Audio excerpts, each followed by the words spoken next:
Hello,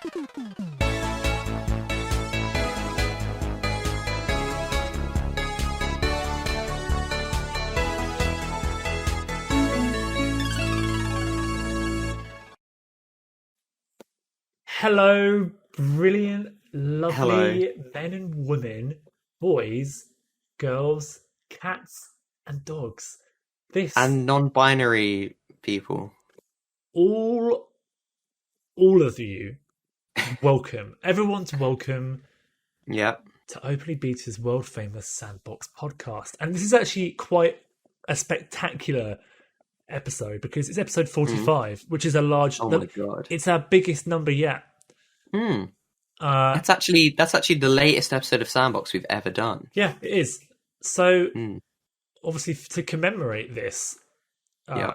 wonderful achievement in podcasting history, we are going to just talk about some news. Yeah. Before we do that, Just some actually, stuff. Jack, you all right? Yeah, I'm alright. How are you, Jamie? I am doing well. That's good. I could hear some lawn mowing outside. Oh. I thought it's either that or someone was chopping down a tree with a chainsaw. It's quite loud, actually. Oh. Well, luckily I can't hear it. Fingers I mean, crossed. spring is on its way. Baby animals are going to be born. Other things are going to die. Episode 45, ladies and gentlemen. So, Yep. The birds are chirping. I've got some news for us to crunch through. Some pretty neat juice, actually. Very good. So we're going to start off with something that you probably have already seen yesterday from recording this podcast.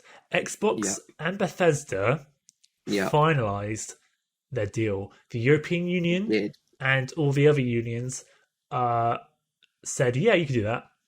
And so, almost as if they knew that would happen, Bethesda released a video. It was called Here's to the Journey. And it's just a video of their history as a company. Yeah. And it just goes through... Did you watch it? I didn't actually know they released a video.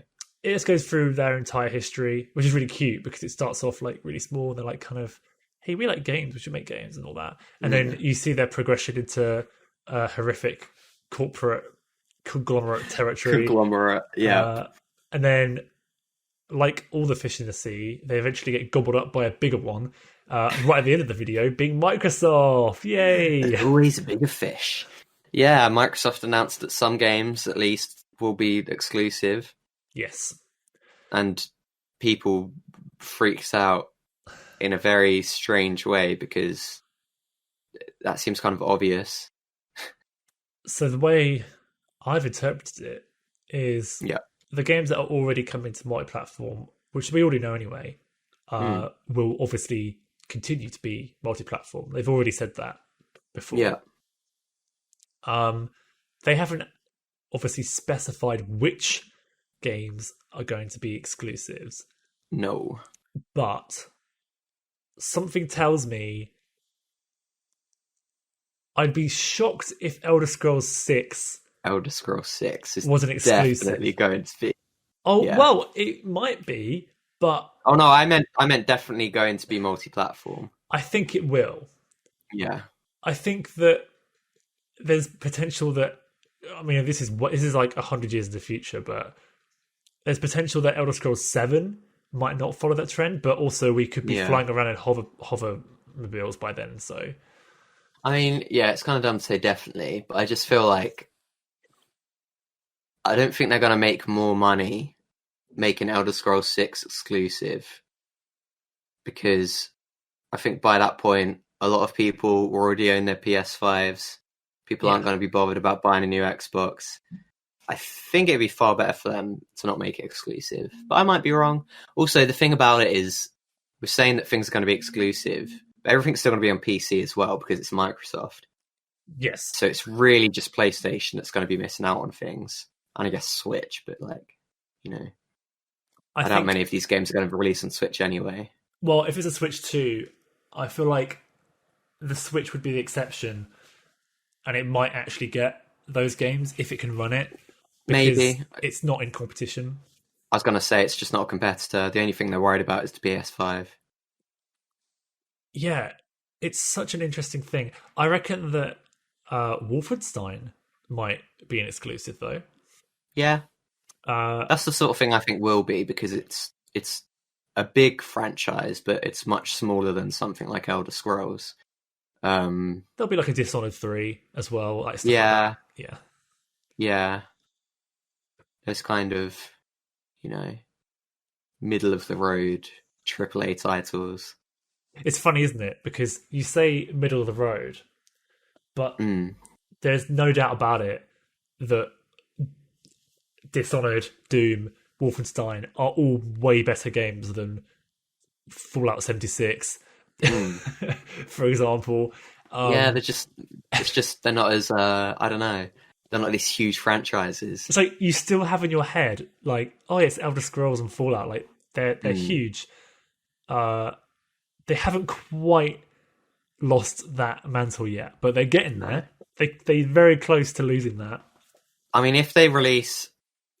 The thing with Fallout is the bad Fallout game it wasn't like a mainline... I mean, I don't know, because a lot of people didn't like Fallout 4 either.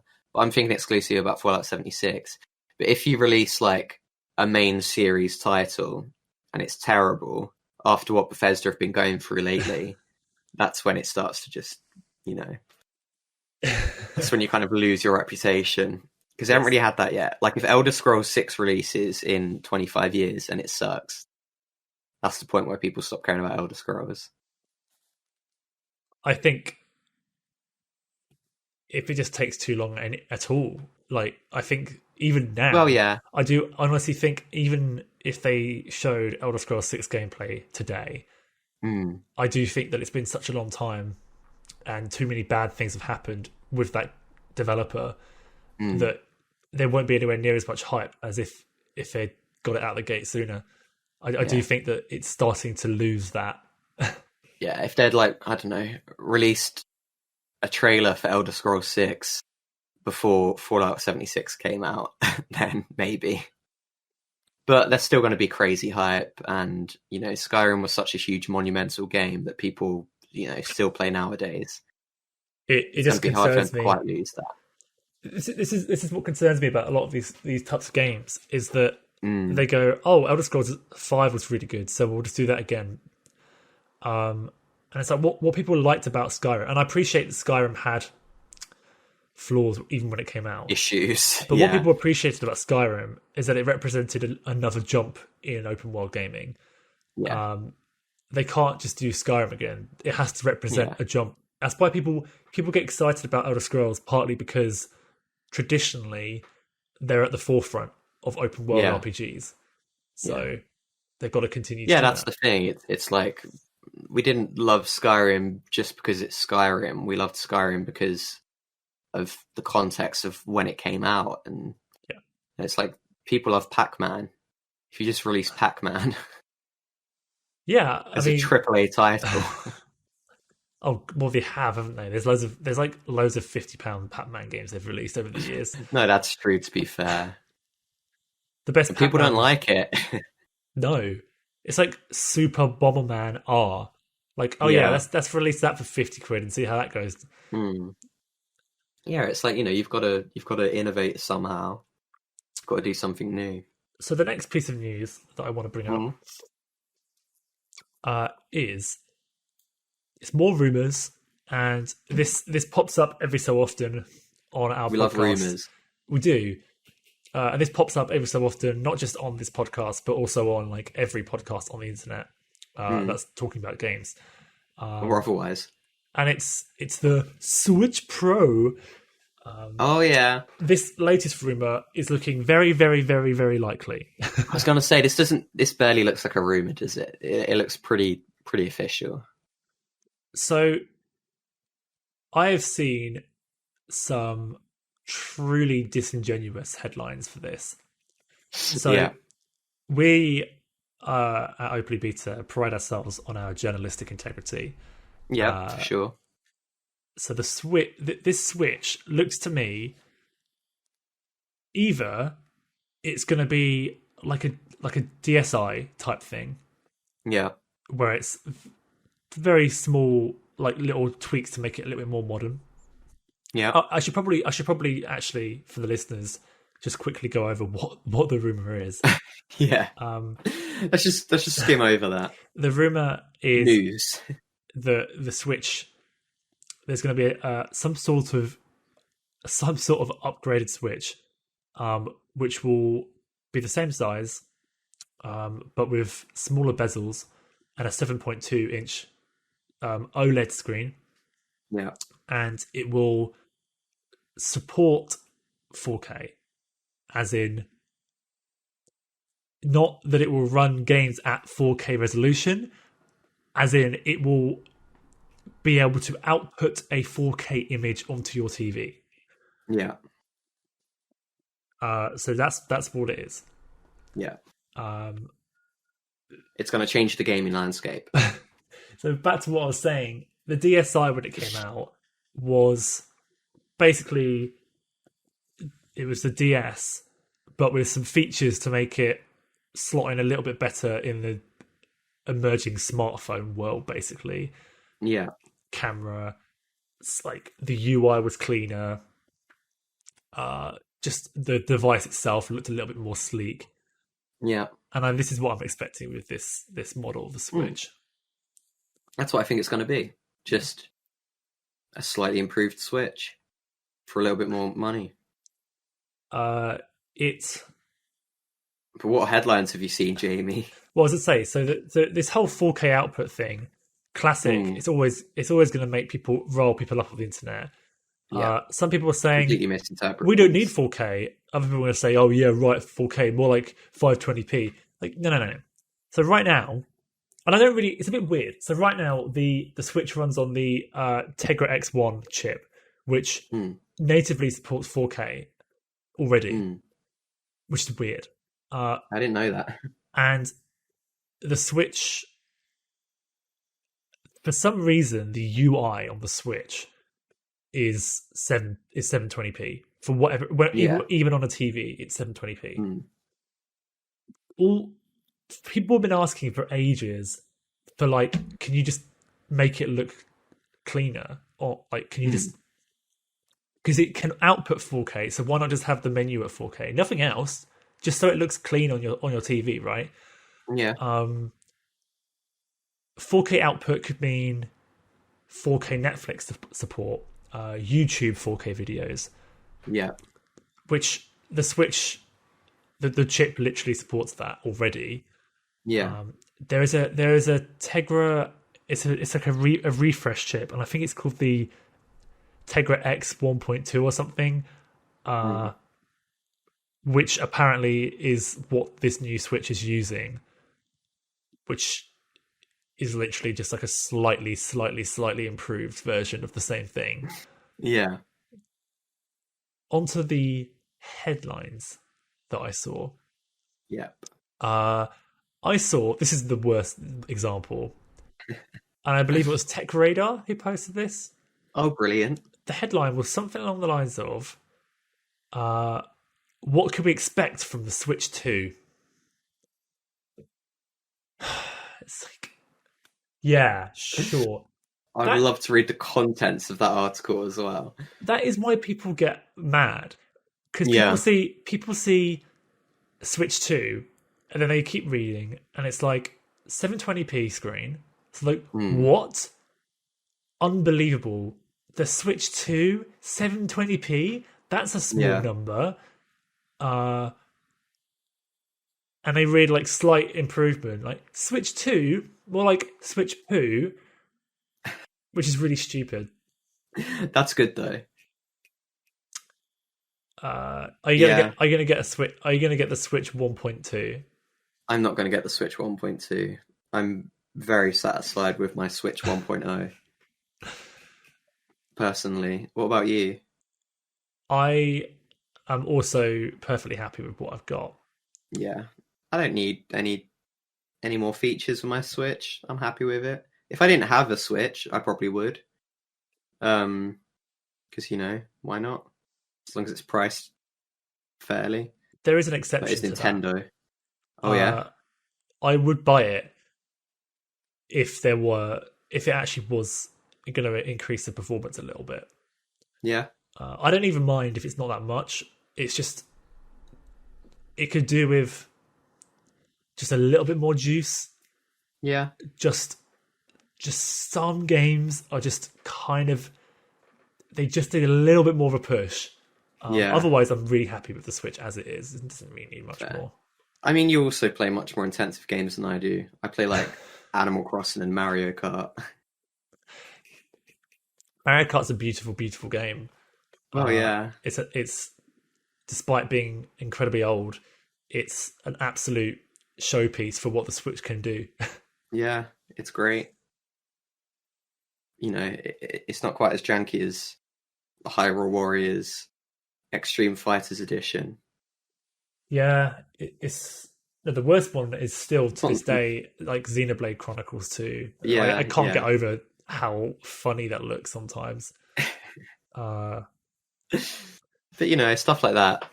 People crack me up also on the probably on the benefit internet. from a Switch Pro.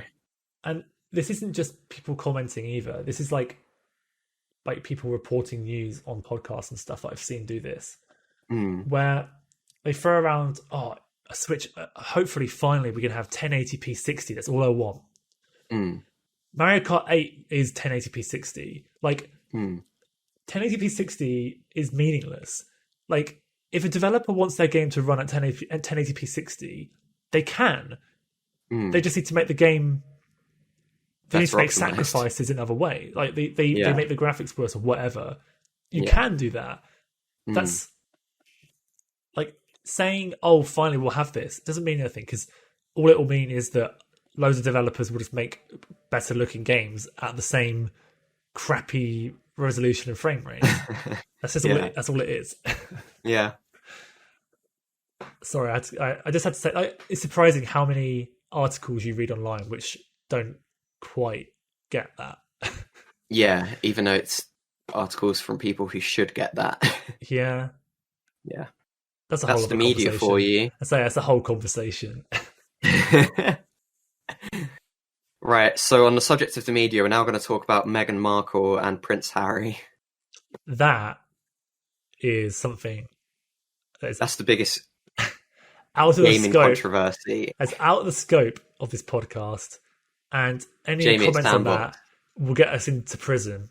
We can talk about anything we like on Sandbox. We can. And I do think on this podcast we're generally pretty good at reining it in and keeping it game and film, to be fair. Hey, Meghan Markle's been in films. Right, okay, Jamie, next news. So this is a little bulletin. Yeah. We're not going to talk about it that much. Just that Valheim has sold 5 million copies now. That's really exciting. I'm extremely happy Valheim's taken off so well. I really hope more companies see this as, I should try hard and get my early access game to a good point before I start selling it to people for money. Yep. I hope it doesn't lead to, I can do really successful off of an early access game that isn't even finished yet. I just need to make it Viking themed, and then you just get loads of trashy Viking early access games that are terrible. People will do that. That will happen. Yeah. And I think that, unfortunately, in this industry, it's time and time again, it's shown that early access just works. And releasing a game with almost zero hype and marketing, if you've got the right game, it will just kick off. It will go crazy, and people will jump on that bandwagon. It's like Apex Legends wasn't like a crazy success, but when Apex Legends came out, they just shadow dropped it, and it got really popular really quick. Yeah. It could be done. And I think that's what they might take away from it. Yeah, I just, the reason it's good is because it's so good. That's the reason it's done well. Yeah. But, people like to ignore that. People like to, I don't know, they just see that an early access game is done well, and that's the lesson they take from it. I know. It's very sad and upsetting. And it's difficult to completely disagree with that logic, because there are some really horrible early access games. Successful. Yeah, there's some horrible, terrible early access games which might not have the longevity that Valheim is probably going to have. But if someone can spend £1,000 making a really bad game and then make £100,000 back, like, do it. I mean, there are loads of, we've talked about this a lot before, there's so many early access games that are so broken and janky, and a lot of the time they release as broken and janky, but they've already sold millions and they don't care anymore. Like Ark, we talked about Ark before.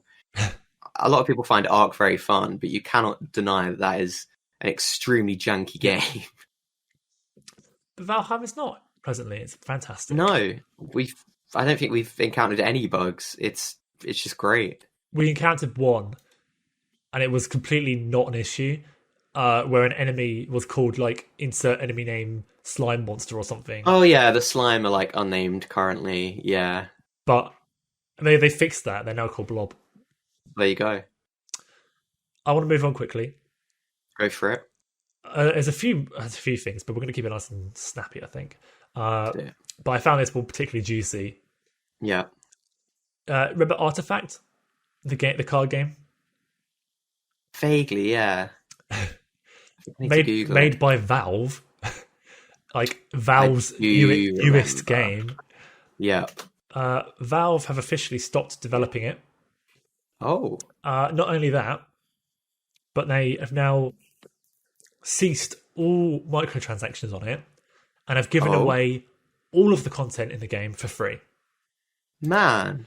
You can download Artifact still and play it online, and you will have every single card completely off the bat. That's crazy. Yep. That's pretty cool, right? They basically... it sucks to people who spent loads of money on it. I think those people get something as well. They basically released a thing saying, it didn't live up to our expectations at all. We tried, we failed. Jeez. And then at the bottom, it's kind of like, we're giving it all away for free. And it's like, it says something like, yes, really for free, 100%, the whole thing for free. Jeez. Thank you very much for those who supported us. I mean, I googled the word Artifact, and the first thing that came up is how Artifact became Valve's biggest failure. I have to say, it's a very pleasantly Valve thing to do, to just be like, just have the whole thing for free. Yeah, I like that a lot. That's good. Bless them.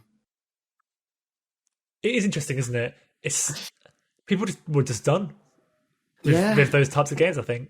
Well, yeah, this game came out in 2018, like end of 2018, end of November 2018.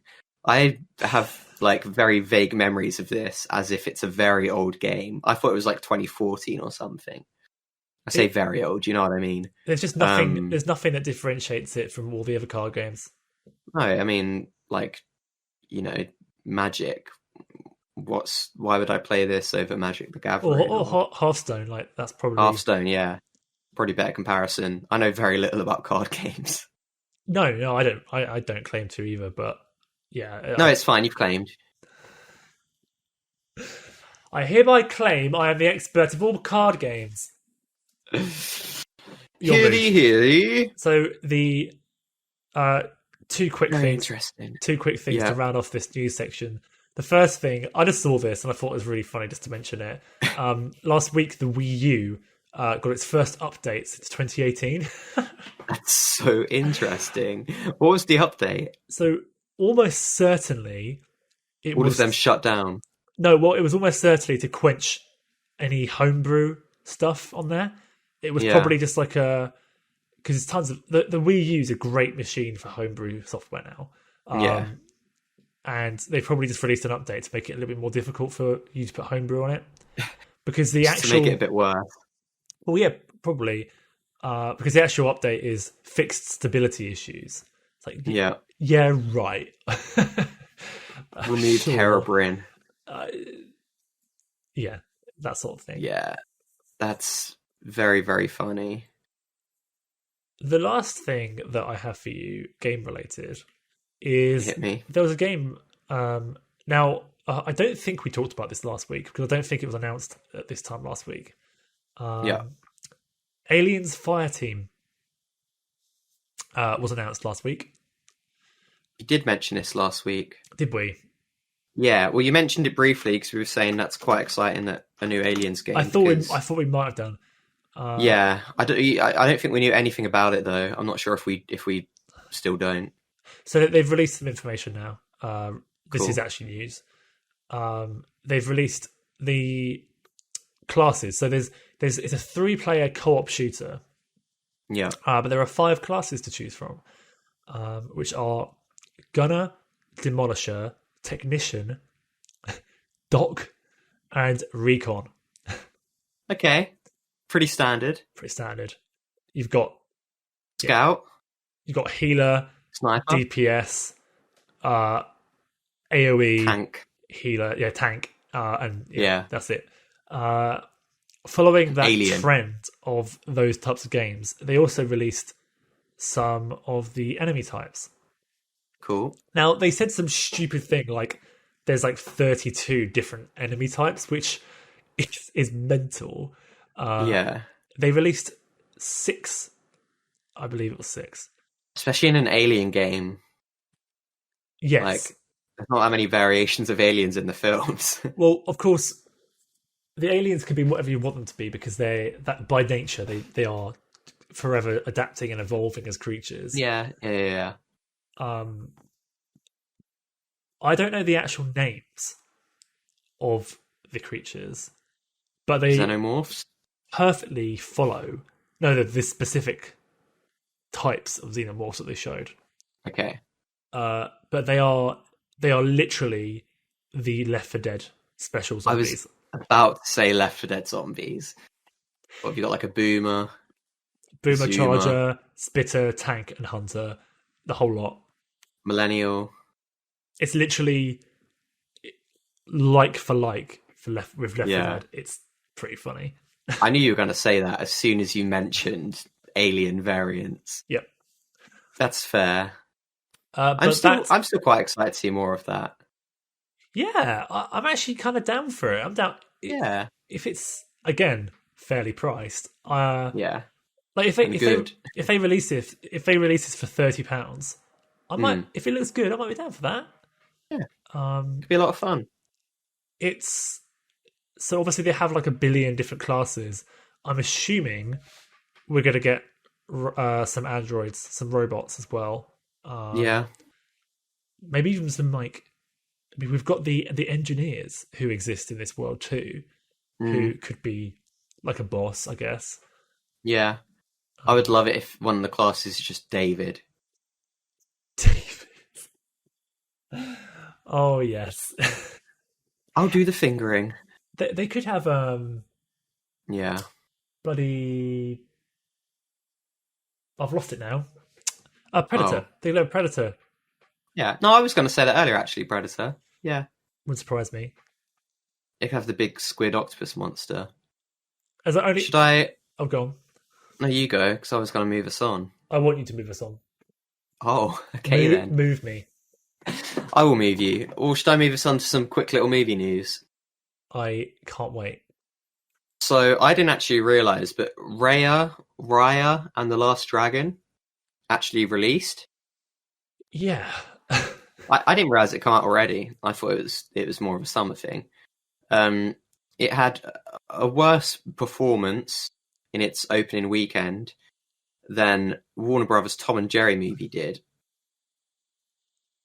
Now, I had very bad things about Tom and Jerry. However, there is a very interesting thing that happened with Tom and Jerry, which may have affected this. Right. So, it released on HBO Max, I'm pretty sure, which I don't think we even have in the UK. No. There was a glitch, a bug, when Tom and Jerry first went up on HBO Max, where families with their young children would gather around to watch the new Tom and Jerry movie, starring Michael Pena and Chloe Grace Moretz.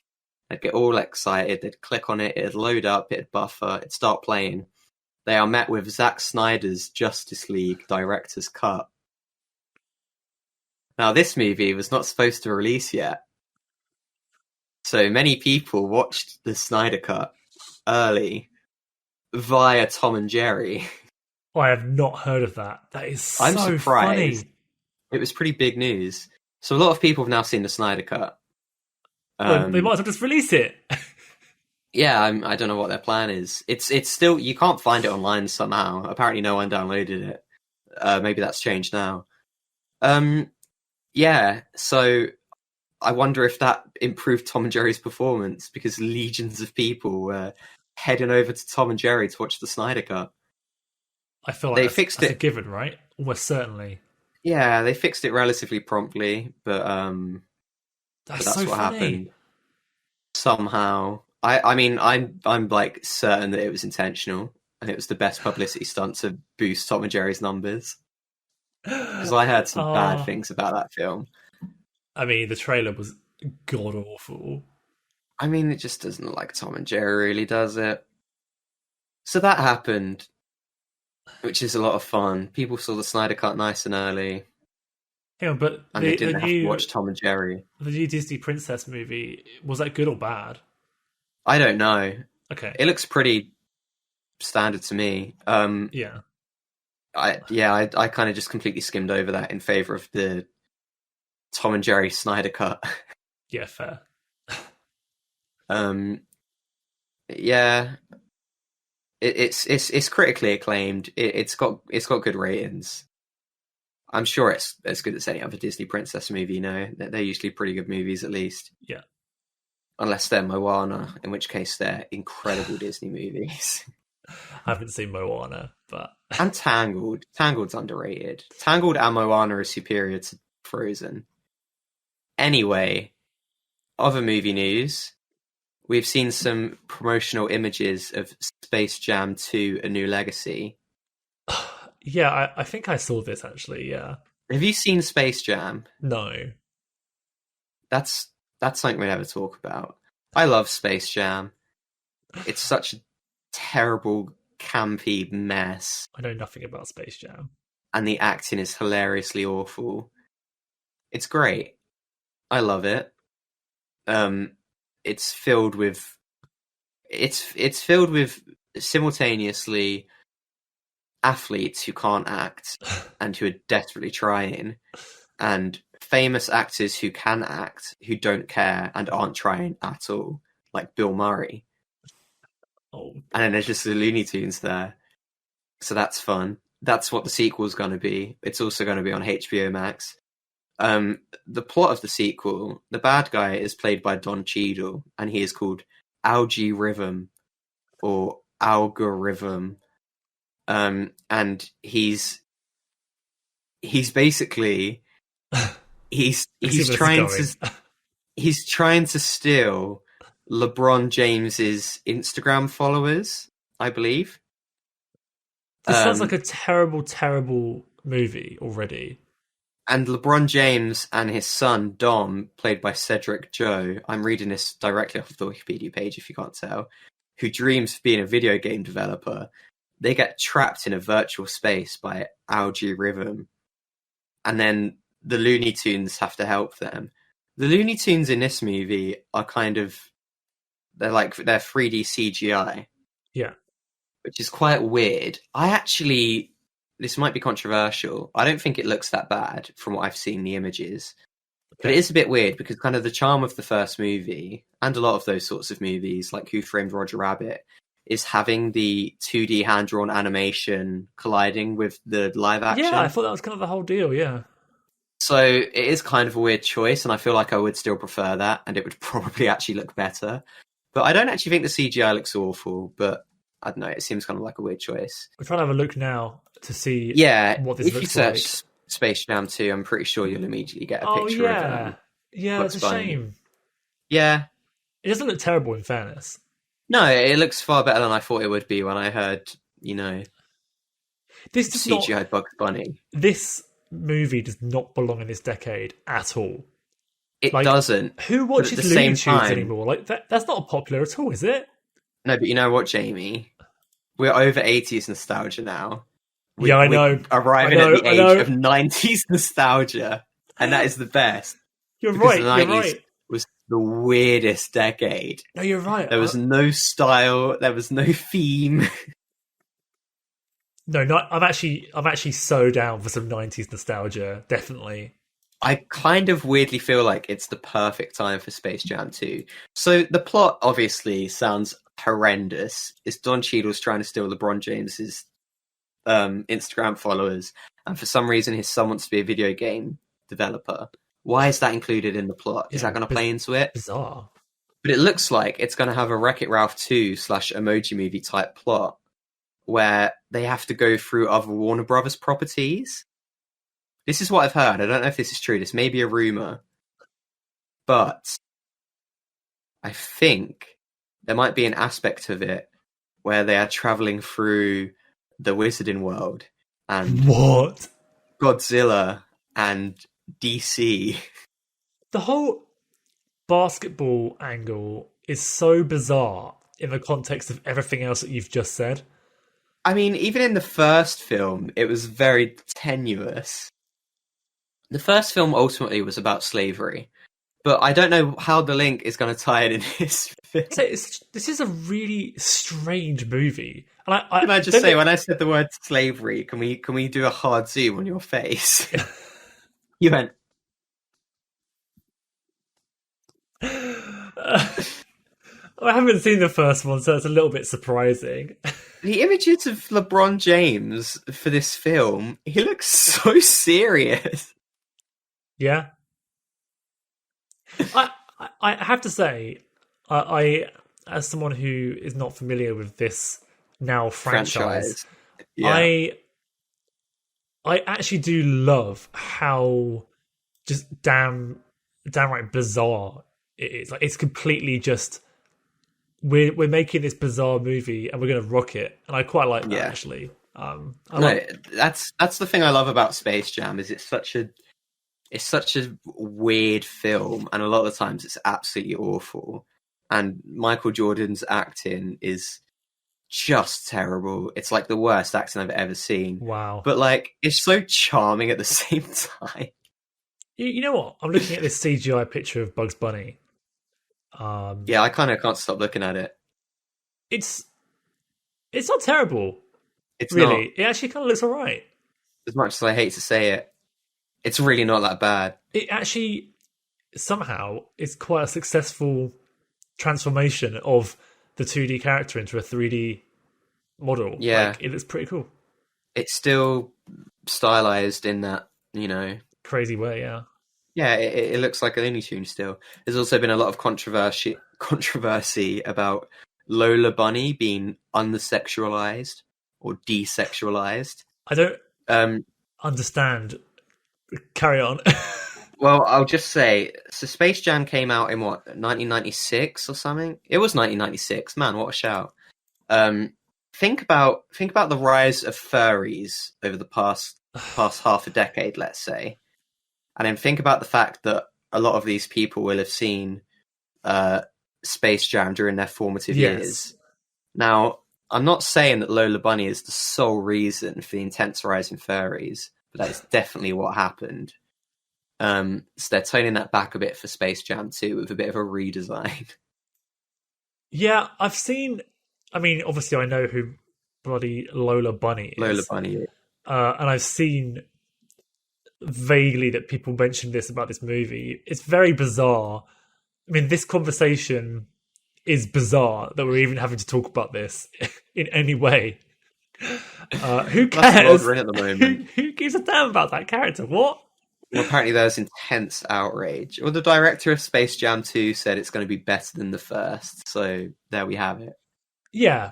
I mean, I'm seeing a tweet bird here that looks pretty good as well. It looks better than Sonic the Hedgehog CGI, I'll say that. This movie, and it could be an absolute dumpster fire, and I'll eat my words if it is. But this has the what's the word, the groundwork for an actual good movie that understands exactly what it is. Whereas that's the key. It needs to understand what it is. Sonic, it does actually seem like it's so absurd that it looks like it actually understands it. Whereas Sonic the Hedgehog absolutely was trying to just... most of that movie was trying to be a generic fun kids movie. It was trying to be all the other live action CGI mashups, Alvin and the Chipmunks, the Smurfs. Yeah, it was. It was exactly that. It was exactly that. Yeah. There's always a scene where there's a man, a white, brown-haired, attractive 30-something man driving a car with his CGI character in the passenger seat going. Which feels that feels so 15 years ago, and that movie felt so dated. Yeah. The only thing which redeemed that movie was Sonic was actually in the movie, which is beautiful. Yeah, it needs some self-awareness. Like Sonic Boom. Sonic Boom is a great show because it's got so much self-awareness. Honestly, make Sonic Boom their next... Take the exact humour and make that into a movie. That would become an instant classic. Yeah. It'd be great. That's all you need. Is that your movie news? That's all my movie news, I'm pretty sure. That was some good movie news. I don't think I have anything else to say.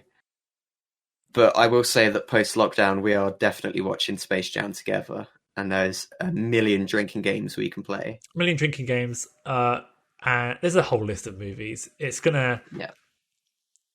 I'm gonna have to have like another year's lockdown to make up for all the things that we haven't done in this year's lockdown. That's the thing. As soon as lockdown ends, Jamie and Jack are immediately locking themselves inside again, but just together this time. And you, it's going to be great. Will be joining us. I would like to talk about what I've been playing. Do it. To get some games. Just drop some game talk in here now. Yeah, has to be done. I've been playing a few games, and there's one I'd like to focus on, which is Resident Evil 5.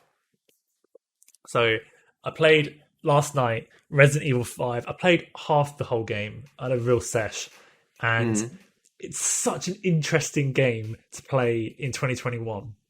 Yeah. It's such a product of its time.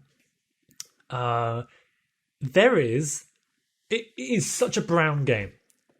Like, it is so funny because that was the era of very, very serious brown games, movies, yeah.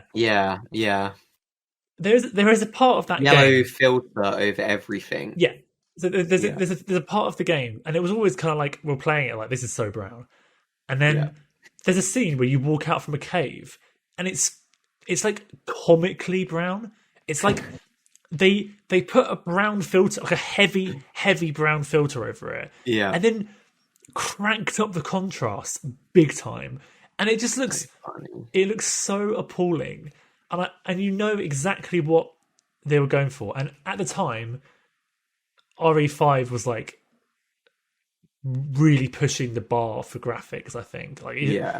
And don't get me wrong, it's hardly a horrible looking game. Like obviously it's dated by today's standards, but like it's not like it's unplayable or anything. It's just the brown filter. The only thing that looks unrealistic is Chris Redfield's huge body. You got Chris Redfield's, like, you can see like the spheres that they've got underneath his body. He's so spherical in every way. Oh, I love it. It's set in Africa, isn't it? Set in Africa. So do you think brown filter is Africa's equivalent of Mexico's sepia filter? No, because like all the Call of Duties that set in the Middle East also had brown filters. Battlefield had a brown filter. To the west, Africa and the Middle East are just... No, you're right. Oh, that area of the world. It's to us ignorant Westerners. It's a very weird game. And it's kind of, especially after playing modern Resident Evil games. Yeah. It's like there's no puzzles. Like there is technically puzzles, but they're such a non-issue and obviously not part of any particular gameplay. Challenge.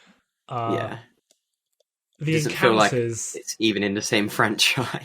No, they obviously they made Resident Evil 4, which was a big departure. Yeah. And they obviously tried to just do another Resident Evil 4. But the enemies aren't interesting enough, and it's kind of what annoyed me is it wasn't sure whether it wanted to be survival horror or just pure action. Yeah. So, I never really got survival horror from it. Well, the first mission in the game, we really struggled on. The rest of it we were fine with, but for some reason we really struggled on the very first chapter, and it's because we were expecting action from what we knew about the game. We hadn't played through it before, but the first chapter it encourages you. Well, what you're supposed to do is just run away from all the zombies, using as little ammo as possible to buy time for a helicopter to come in and save you. Yeah. But there's no timer. And there's no real indication that there ever will be actual backup. A helicopter. Like, they keep saying there will be backup, but it's unclear that sounds whether... like an indication. Well, it's unclear whether they'll... You know how games are like, oh, we've got to wait for backup, but in actuality, the real objective is kill all the zombies and then it will happen. Yeah. If you try and kill all the zombies, you'll run out of ammo and then you will die. Yeah. But then the rest of the game, it's just straight up action. Yeah. It's really weird. It is a very bizarre one. I had fun. Yeah. You know what it felt like? What? This is the best comparison I can make. It felt like House of the Dead in an arcade. Oh, that's a really good comparison. Like, even House of the Dead, I feel like was spookier. Oh yeah, but it's just like the gameplay. Not only does the gameplay, there's a whole segment very over the top. No, well, not even that. Just like the zombies look the same as House of the Dead, but also the fact that you can't aim and move at the same time. So quite often you are just standing there, just pivoting, shooting and shooting and shooting. Yeah. There's a whole section, like a whole chapter, which is on rails, and you have this big monster that you shoot its glowing points at.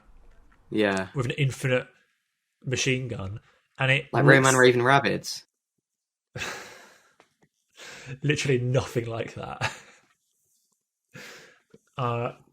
The one other reason why we were struggling so much with Chapter 1 is because the controls are a shock to the system. Oh my goodness. Just like, not only the keys are kind of weird, like you can't, there's no scroll wheel for your weapons. You have to stop, press E for the inventory, not E, and then it brings up this menu which you then have to navigate using the directional buttons, not WASD. Yeah. And then you press enter on a gun. That's like a whole, you have to like kind of sit and think about that. Yeah. You have to like reconfigure what you know about how to play games. Chris Redfield and what's her name? Shiva? I think it's Shiva. They control like actual tanks. So if you're not standing still, tanks. The turning circle of these human beings is worse than like a modern tank. So you have to stand still to actually pivot. It's so funny, honestly. I mean, that's just because Chris Redfield's got so many muscles. It's hard for him to like move. It got me thinking though that the Resident Evil franchise is actually more like a series of trilogies. So you've got Resident 1, 2, and 3, ignoring all the spin-offs like Code Veronica and the core games. You've got isometric view, the first 3, and then the next 3 are kind of action, points racking up type games. Yeah, and then 7 and 8, more arcade, and potentially 9. But 7 and 8 are your spooky, gritty first-person horror games. Yeah. No, that is really interesting. I never actually thought of it like that. I hope they continue on the 7-8 path. What if 9 is just 5 again? That would be. See, there's definitely room to do a spin-off, and you know that they wanted to do that with Resident Evil 7 with the Chris Redfield DLC. I was literally gonna say that DLC is a good place to, pardon me, to put that sort of thing. I definitely didn't just vomit in my mouth a bit. Whatever that was, I didn't hear, so you're lucky. That's good. Yeah, like that's a good place to put that sort of thing. Stick it in some DLC. Because yeah, Resident Evil 7's DLC was just pure insane weirdness. Yeah. Jamie, really your camera does not want to focus on your face. Stop trying to make it. That. What have you been playing? I actually haven't been playing anything at all. I would have to think long and hard to think of anything I've been playing. But if you haven't been playing anything else, I can move on to what I've been watching. I want to hear that. Should I do that instead? Yep. So, I watched a movie. It was a couple weeks ago now, but we haven't talked about it yet. Called 8th Grade. Have you heard of it? Oh, you've mentioned that to me before. Yeah, I know the one. Yeah. It's made by director Bo Burnham. By director, I mean comedian and actor Bo Burnham. He's a very funny man. I like Bo Burnham a lot. He's very clever. He's extremely young. How old is he? Let's look that up. He's 30. So he was like 27, 28 making this film. It was his directorial debut. That's quite impressive. Yeah, and he's known for that. He's got quite edgy, quite silly humor in his stand-up. It's still very clever. He does like poems and songs and stuff. But he's always quite, when you see him in interviews and stuff, he's very sensitive and very kind of self-aware, and he'll talk about mental health issues and stuff like that. But for a lot of people that didn't know that, it's probably quite funny to know who Bo Burnham is and then see him direct this film, which is very sensitive, and I don't even know how to describe it really, but it's called 8th Grade. It's about a girl in 8th grade. Next year she's starting high school. So what's the equivalent for us? She's like in year 9 going into year 10. She's like 14, I think. Maybe 15. And it sounds so cliche. It sounds like, oh, it's an American high school movie. But it's not like that at all. It's Barack Obama's favorite film of 2018. You did tell me that, actually. I remember seeing the trailer for this movie. Yeah. And thinking, like, this is a American high school movie done in a very different way. Like, It does actually look quite interesting. It's produced by A24, and I mean, I know A24 probably have some duds, but I generally like A24 movies. They have so many movies under their umbrella. It's crazy. Yeah. But yeah, so it's about this girl called Kayla. She does these YouTube videos as well. She does like a little vlog that just no one watches, and it's just her talking into the camera for like 3 minutes, giving advice about things. And I think that's kind of cute because Bo Burnham started off on YouTube, so he's probably kind of, I don't know, a bit what's the word I'm looking for? Like autobiographical there. Okay. And it's just her doing these little videos and no one watches them, and she's kind of giving advice about things and kind of lying about her life a little bit. Mm-hmm. And it's like, after she's done this video, it will show her at school and stuff, and it's her kind of trying to take the advice that she's just given to other people, trying to put that into action. That's so interesting. Yeah, it's very cool. And like sometimes something will happen to her and she'll realize something, and then she'll go and make a video about it, but obviously she'll kind of be telling it differently, like, oh, this just happened to a girl at my school, but really it just happened to her. But it's just about this 14-year-old girl. She's obsessed with social media. She's always scrolling through Instagram and stuff. It's just her and her dad, and she's really, really horrible with her dad. And her dad's just the nicest guy. He'll be like trying to talk to her at dinner, and she'll have her earphones in, and she'll be like, you said I could listen to music at dinner, and then just put her earphones back and ignore him. And he's just like desperately trying to talk to her. But then like she doesn't really have many friends at school, and you know, she likes this boy, blah, blah, blah. But it's really good at both she's very flawed as a person, obviously, because she's so, she's horrible to her dad and she's obsessed with all these things. But she's also interacting with these things in such a realistic way. Like, it shows her scrolling through Instagram and clicking on things and liking things in the way that a 14-year-old actually uses Instagram. Nice. And she'll, like, private message people on Instagram or on Facebook or whatever. She'll scroll through Tumblr. I don't know how to explain it, but it's like, yeah, this is how I use my phone. I'm just mindlessly doing things. Yeah. I'll check messages from different devices. When she's texting people, she's not just using a random string of numbers and letters. She's writing in slang, but in full sentences, because that's how children text nowadays. Children don't say, "How are you?" No one does that. No one does that, but they do in films. But because Bo Burnham is still quite young, and he not grew up so much, but he uses technology at a relatively young age, he understands how this stuff is used. And I'm pretty sure he wrote it and directed it. He completely created all of it. So it's like, yeah, this is all realistic stuff. There's a bit where, so at the beginning of the film, there's like a popular girl at school who's always on her phone. And like, the main girl is walking home from school, and this popular girl is being driven home by her mum, and the mum pulls up next to the main girl, Kayla, and she says like, "Oh, hi, thank your dad for blah blah blah." Like, they met at some parents' evening or something, so she knows her dad. And then the mum invites the girl to her daughter's birthday party, so it's like a popular girl's pool party basically. And you're like, oh god, she's gonna have to buy a bikini and do all this stuff, and it's all awkward and embarrassing.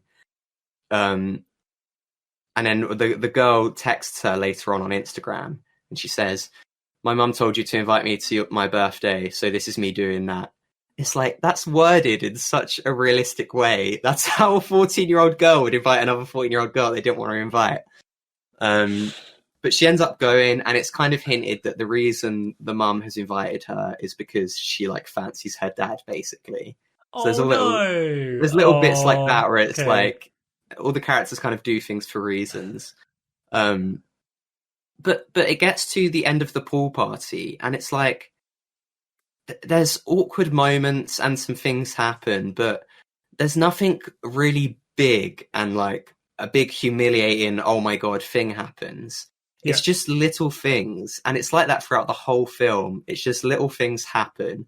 I won't spoil much of the film because I sounds so desperately want you to watch it.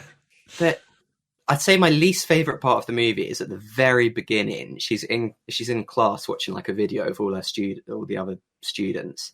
And she turns around, and there's a boy like hiding under a blanket and masturbating in class. And then she's like, ugh, and looks at him weird. And when that happened, for a second, I was like, oh, is it going to be like really over the top and unnecessary? But nothing like that happens for the rest of the film. That is like, not sure really gross. I know, it's like, I guess that could happen at school maybe, but that's the one standout moment that feels really out there, and the rest of the film is very low-key and subtle. And I remember watching an interview of Bo Burnham, and he said, like, in movies, people are so goddamn confrontational about everything. Yeah. He said, like, in real life, if I hear someone raising their voice in the supermarket 3 aisles down, I tense up. Like, it's like, yeah, in real life, people are scared of other people and of things in general. So what you're saying is there's no moment in this movie where the character walks through a door and gets slimed. Absolutely not. And there are so many moments where it's setting up that something really awful could happen. Trying to get myself in focus here. And it's just great. There's a bit where she's got to go to like an open day at a high school, and they're paired up with other high schoolers. And like, the high schoolers are really nice. And they're like, oh my god, once you get to high school, like, it's so much better. Everyone's so much more accepting of everyone. And I thought, yeah, I massively felt that once I got to like GCSE A-level age. I mean, I guess it depends where you go as well. I think I was pretty lucky with my school in general, but it's like, it doesn't feel cliquey anymore. People are just nice to each other. Yep. Especially at sixth form, obviously, we felt that. Yeah, and there's just a lot of moments like that. There's one specific moment, again, I'm not going to spoil it, but it feels like something really, really extreme and terrible is about to happen, and then it doesn't. It's still really bad, but it's much more realistic about how it happens. That's and cool. It's kind of, I'm really trying not to spoil things because I think you should definitely watch this film. But it's kind of like, it's a real life issue. It addresses a real life issue. But in a movie, this issue would ordinarily be addressed really over the top. Yep. But the thing is, issues like this need to be addressed in a more subtle way. That's because really that's how you become to notice them in real life. It's kind of like I was talking before about Get Out. I know that's old news now. But that kind of addresses a different aspect of racism, where it's not people hate him because he's black and call him the N-word and stuff, but it's more they have these expectations of him because he's black. Oh, you must be really athletic. That was a really funny way of turning that on its head in that movie. Yeah, because that's such a real issue of racism, but it's never addressed in movies, and therefore people will go thinking, oh, black men are really fast, they can jump really high, they've got really big penises, and then they're like, that's not racist, that's nice. Like, no, that's still racist. But it's not really the same, but it's kind of like that. It's addressing that this is still bad just because it's not really over the top extreme. It's still a really bad thing that's happened. Yeah. Very cool. Yeah. It's just a great film. I'm going to watch that. That sounds like that's a good recommendation. That sounds cool. Yeah. And it's both criticizing, kind of the obsession with technology that young people have, or all people have really nowadays. But it's also very sensitive to those issues, and it's very sympathetic towards her. You can see why she's so obsessed with it, and she feels like she needs to keep up to date with everything because of, everyone else. The pressures of school, yeah. Being that and, age. Kids, nowadays with all social media and stuff, it's tough stuff. But it's really good, and it's really sweet, and it's really funny. God, I actually think we experienced enough of that pressure of social media. I can't imagine how much worse it is now. Yeah, I think we were quite lucky at our time. With us, it was kind of, people probably did still feel that when we were at school, but I felt that. Us personally kind of stayed out of it a little bit. It wasn't too bad. Like, the big thing when I was in like beginning of high school was BlackBerry Messenger, which is completely different. That's true. And I felt pressure to get. I didn't get a BlackBerry. Thank God. I did. But you did you? Yeah. That's so funny. I got a BlackBerry. I was on BBM. I was pinging people. Yeah, see, I wasn't in that, and I saw my friends who had BlackBerries, and I was like, I feel like I'm missing out because there are these jokes that are being passed around school. It's kind of like Yik Yak, in that you got like these funny little updates from funny things that happened in school. It's just completely anonymous. I felt pressure, like, man, I should probably buy this thing. I wasn't going to miss out. But then my closest friends didn't have BlackBerries. So it's like, and eventually I didn't get one. And then these people, are saddled with when BlackBerry Messenger got old news, and these people are saddled with BlackBerries for the next 2 years. The thing with me, I think my BlackBerry was my first like proper phone. Yeah. Like when I was a kid, I had like a really old trash Nokia just so I could phone my mum if I was in trouble. Yeah. So it was less kind of the pressure of getting this thing and more just I need a new phone. Yeah. BlackBerries are big at the moment, so they must be good. Yeah. But yeah, I never really had that really intense social media pressure. Like I had Facebook and I used it, but I didn't have Twitter or Instagram until quite recently. I never had like MySpace or anything. Well, I feel like we kind of missed the boat for that. But yeah, I think we didn't have it as bad. No. Snapchat was later for us. Snapchat so that was fine. A thing, but when Snapchat happened with us, it was like we were old enough, like university maybe, for it not to be completely stupid. No, Snapchat wasn't university. Snapchat was it was sixth form actually. Yeah, for me it was before that. It was like year 10. Fair. But it was kind of I just ignored that until then as well. It was kind of like whatever. Like I said, when you get to the end of high school, it's like people are more chill generally. Yeah. And Snapchat was just kind of stupid and fun. Yeah. Whereas I can definitely see Snapchat being a pressure thing now. Yeah. Not to mention Instagram and all that crap, which I just don't want to use for myself. I like love Instagram because I've perfectly tailored it to how I want to use it. Yes. But I can't imagine how some people, because I mean certain people as well, like teenage girls and stuff, probably do use it. That's what I mean, like a body image thing. Kardashians, a body image thing. But for me, it's like I look at images of pottery and video games, like. But I imagine it's very tough. I exclusively use Reddit, Reddit, and then YouTube. I mainly use. I've kind of been using less and less Reddit lately. I think Reddit for me is probably the biggest one, where Reddit's probably had. This sounds dumb, but Reddit's probably had the worst effects on my mental health overall. Even though I kind of thought it would have the opposite effects, because it's like you go on Facebook and go on a public post, and all the comments just depress you.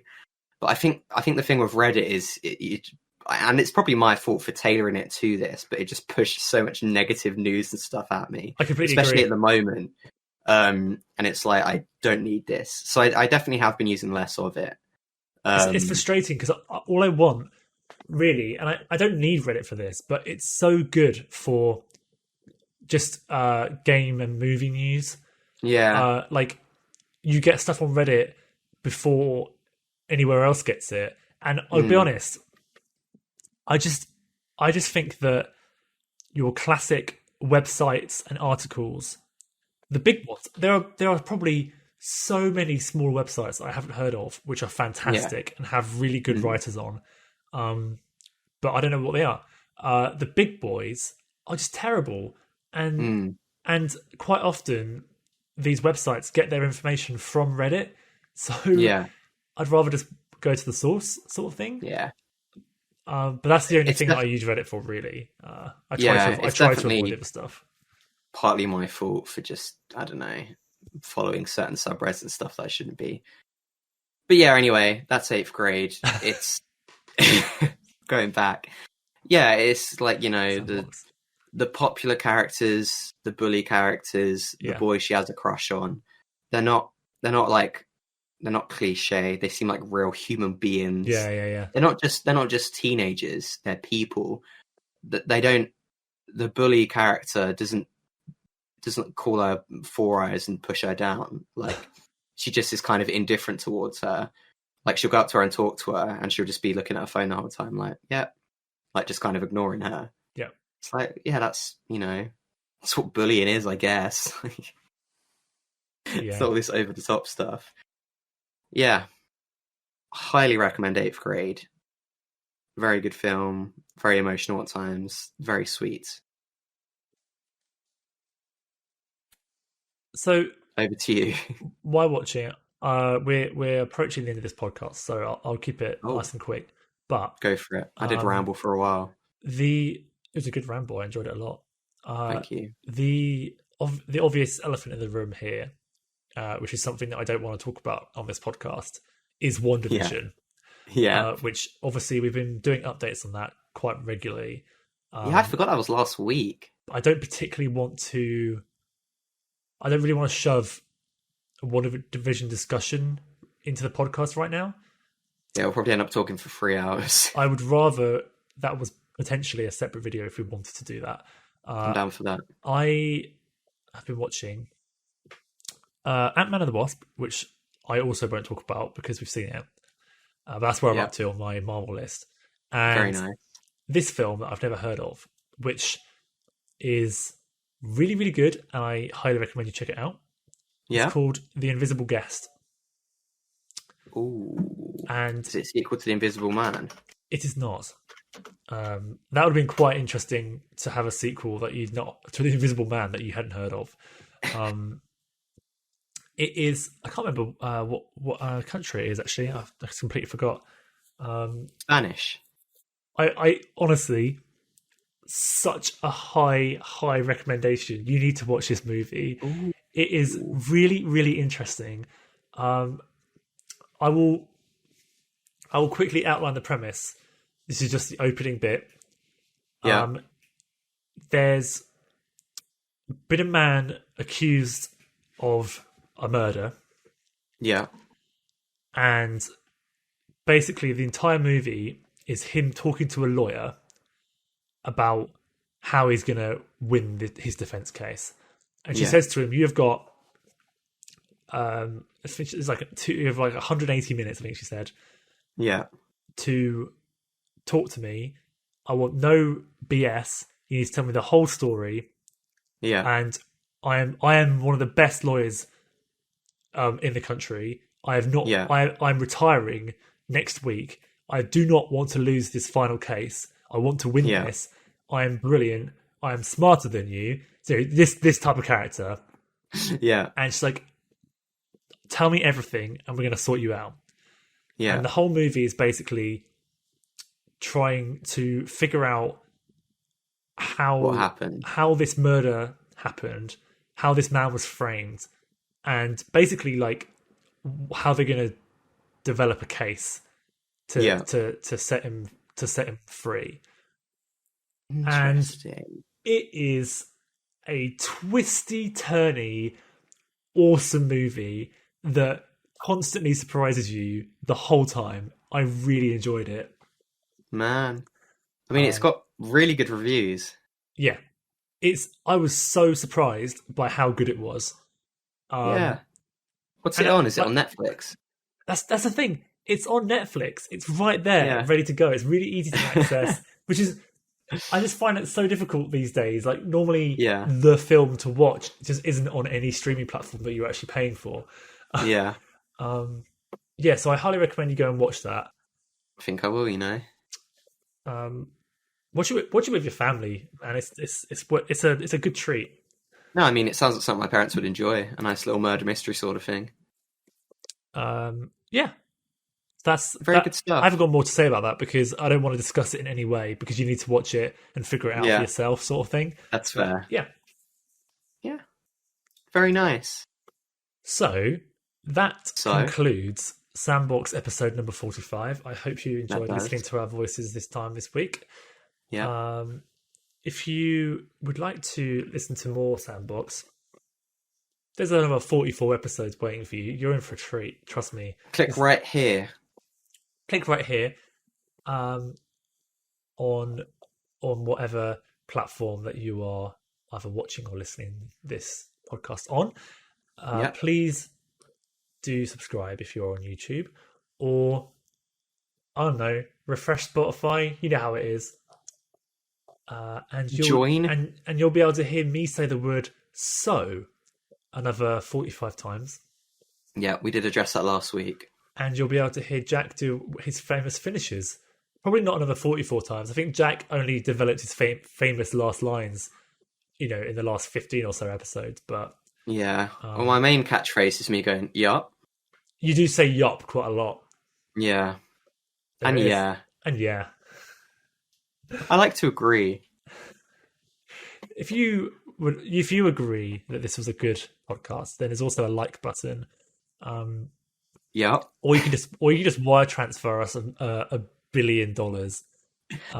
If this episode on YouTube gets 50 yups in the comment section, we will release Jamie's national insurance number. Also, another treat that you get at the end of each podcast is me talking about how no one gets to this point, which happens every episode. We always get to this point where we talk about this bit. If you have got to this point in the podcast, comment Piers Morgan was out-debated by his weatherman in the description. I saw that. It's brilliant. And with that, I give Jack the final word. Piers Morgan was out-debated by his weatherman. What a snowflake.